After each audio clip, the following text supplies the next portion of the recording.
Hey everyone, welcome back. My name's Dustin Kreis, and today we are going to do a pickups video. I didn't think I'd be doing one this early because I've really been trying to slow down my purchasing, but yeah, I got paid. And I realized, oh, I've been doing a very good job of not purchasing, so I decided to go out and treat myself a little bit. But some of this stuff I've been picking up over the course of the time anyway. Yeah, definitely these will probably be a lot further between than they used to be. And that's okay, because I got a lot of stuff to play behind me. So anyway, let's go ahead and get into it.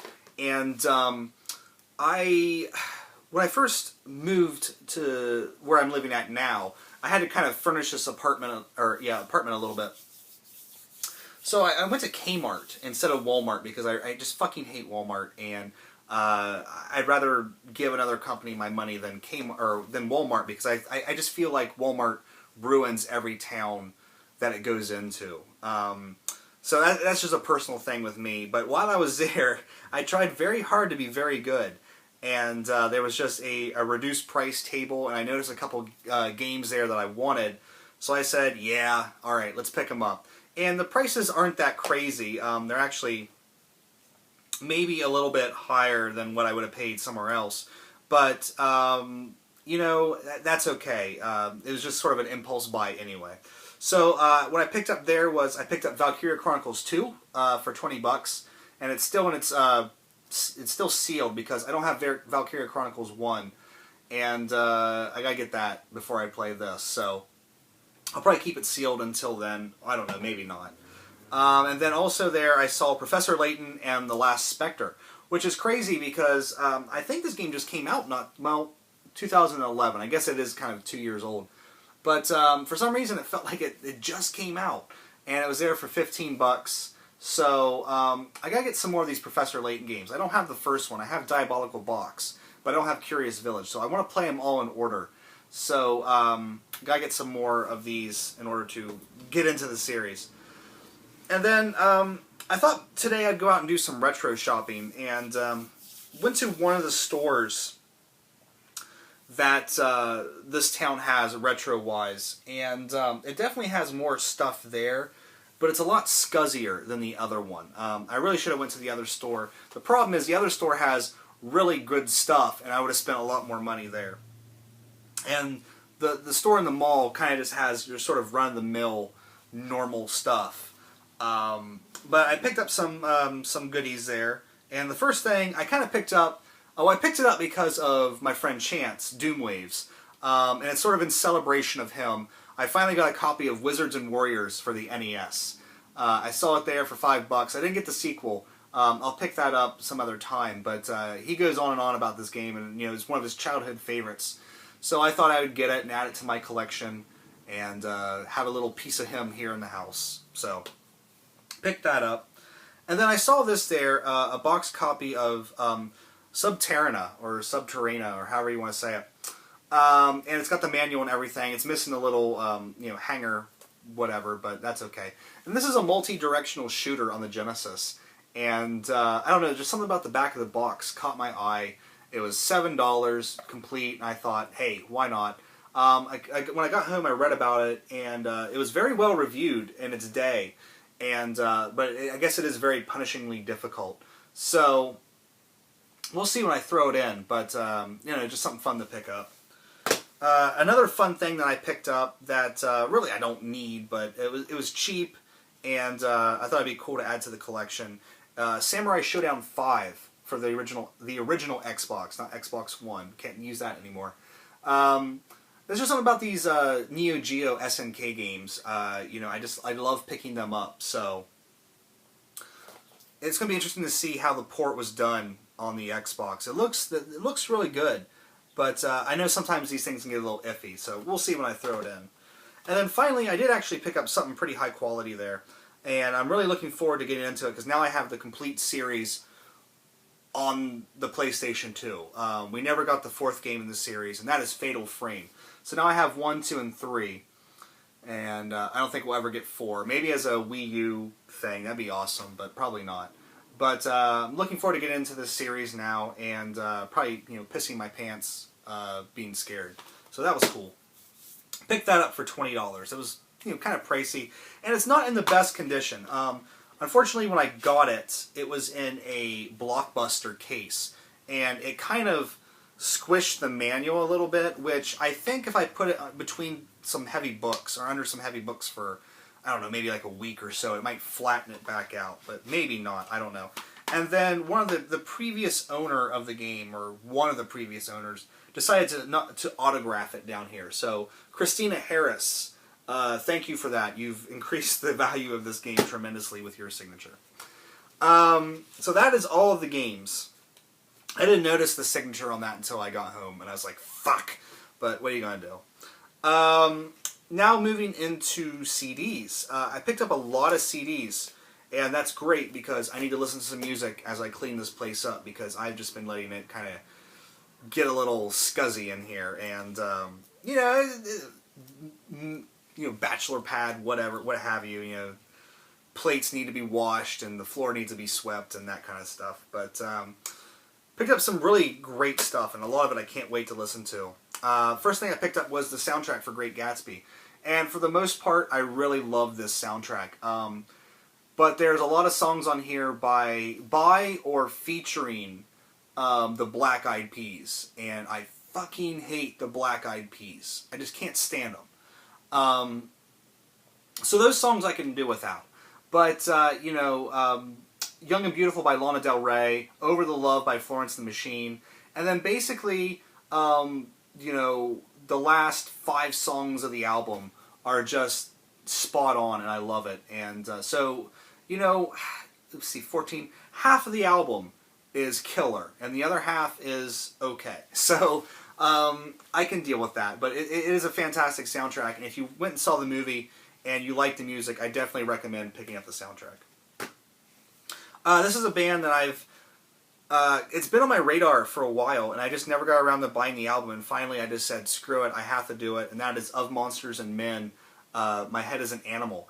And I love this CD. I love these guys, and this has not been able to get out of my CD player since I got it. But I got some new stuff down here, and hopefully that'll knock this out, because I need to take a rest from this, but I just can't. But it's a fantastic album. Definitely pick it up if you are interested in some interesting music. And then, today I went to, while I was out, I just went to the record store and picked up some CDs. Took advantage of a buy 2, get 1 free deal.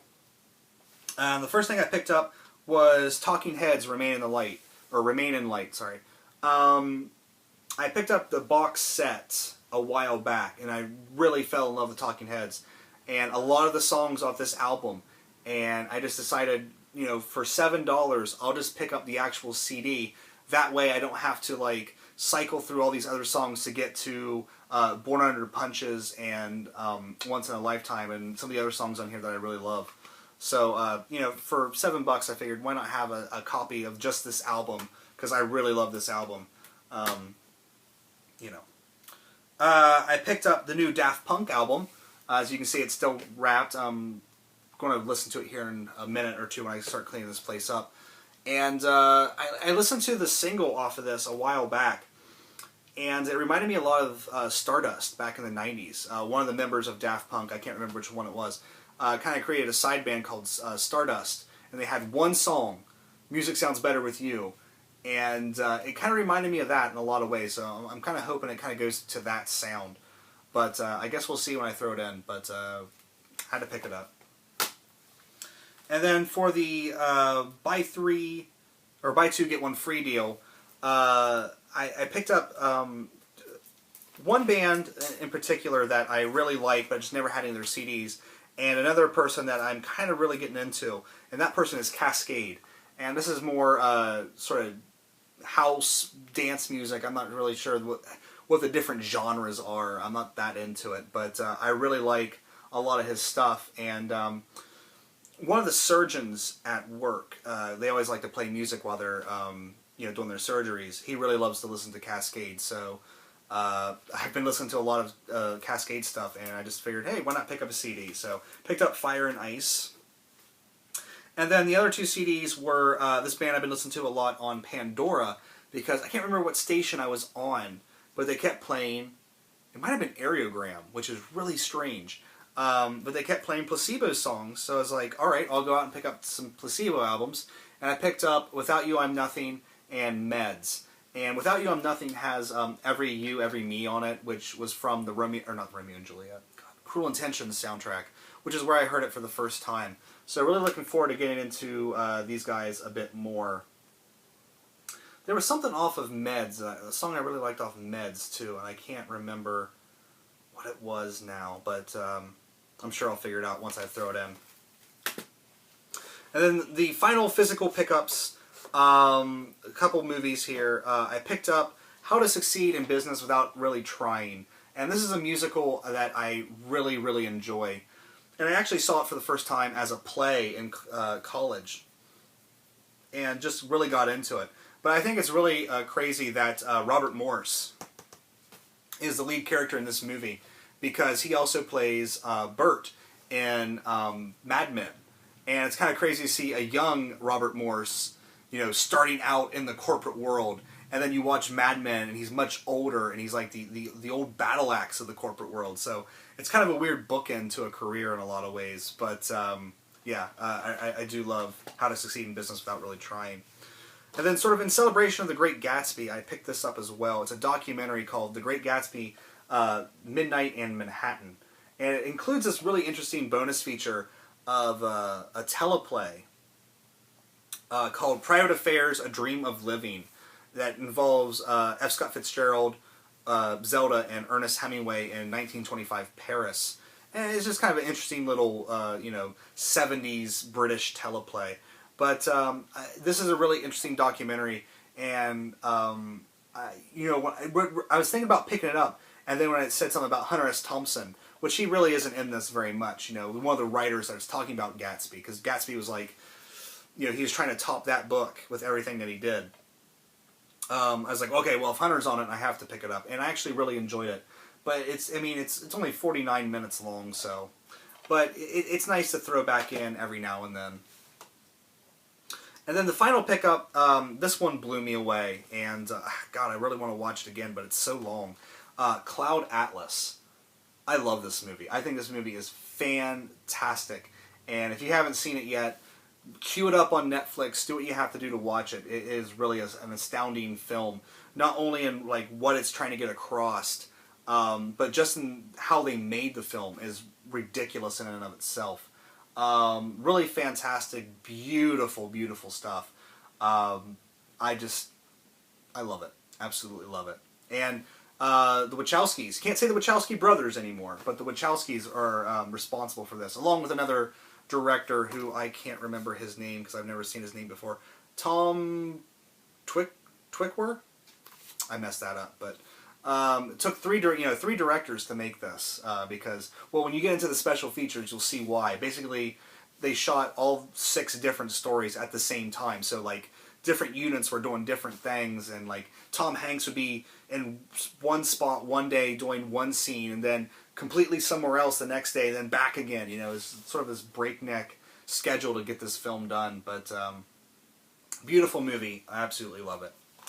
And then sort of the final pickup, which is not really a pickup at all, I finally subscribed to Netflix because I am getting rid of I got rid of cable. Didn't even want it because I'm tired of paying outrageous Time Warner bills, even though I would say my internet is a bit outrageous at $50, but whatever. They're the key holders. So anyway, I did subscribe to Netflix. I've been watching some stuff on there. Watched 2 seasons of Portlandia, and I really love that show. I think the first season's better than the second, and I haven't got to the third one yet, but definitely enjoying that. And I just got done watching a documentary called, let's see if I can not butcher this title, Detropia, and it's about the sort of fall of Detroit. And I think you guys should check it out. I really think you guys should check it out because it's interesting to sort of watch the true cost of the American dream, because there was a lot of hubris in the American auto industry, especially after the war, and basically we're the only game left in town. So of course we're going to do well because we bombed the hell out of Europe and we bombed the hell out of Japan. So But, geez, Duncan scared me.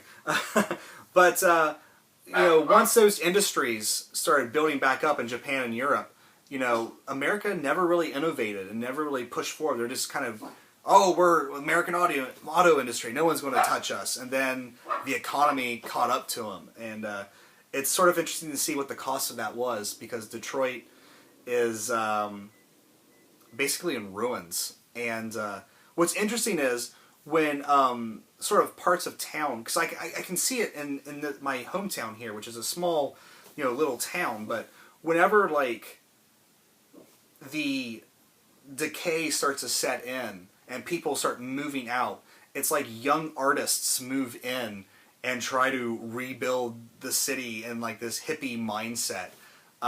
So I wouldn't be surprised if, you know, Detroit stays around and it's just like this sort of hippie commune or something.